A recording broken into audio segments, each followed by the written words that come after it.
mentioned, if all of that digital data is true, it might place them at the location. But this is the part that we haven't talked about. Last part, I want to get your Tell theory, me. your point on. It's the social media accounts. So authorities, what they did was they compared the descriptions of, let's say, Williams Jr. from the accounts of the alleged victims to an Instagram account at Pooh Shiesty. So allegedly, there you go, showing a match. This is who we described, this is what it is. But then they end up doing that for others. So they say Williams Sr., Wright, Waters, and how there are these photos of them together online, how they match allegedly state IDs with the accounts too.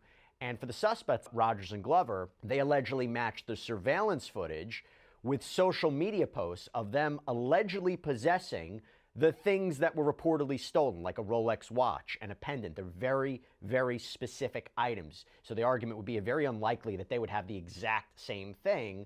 And so they're basically, the argument is they're flaunting it after this alleged kidnapping robbery. And also, the authorities looked at surveillance footage, saw what the suspects were wearing, and matched it to the descriptions of the clothes the suspects were wearing on their social media accounts. So it's the social media activity that authorities are using to tie in the identities of the suspects and what they allegedly had in their possession after the kidnapping and robbery.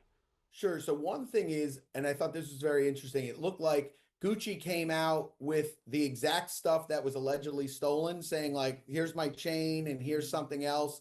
I think that he actually showed like some jewelry that was allegedly stolen and that it was still in his possession. That's the first unusual part. The second unusual part of that is the watches and things of that nature. All the government could say is it looked the same as the one that was taken. This watch looks the same as the one that was taken. They can't say whether or not it is that watch. And in fact, on one of them, where they said, I think it was like a Rolex with a Jubilee band. I forgot the type of Rolex that it was, but they can't say that it is that Rolex. And in fact, that individual who had that watch has a receipt for purchasing that same Rolex. And in the next picture on his Instagram, it shows the box, the papers, and the receipt for the purchase of that Rolex. So there's a lot of things there that I think might be unusual. It doesn't have every single thing that was taken. I think there was a Rolex and some jewelry that was displayed in some Instagram pictures.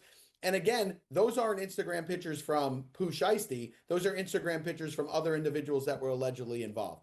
Well, let me tell you something. First of all, thank you so much for coming on. Thank you for being a sport to break down the evidence with me. You are an incredible, incredible lawyer. I just have to tell you.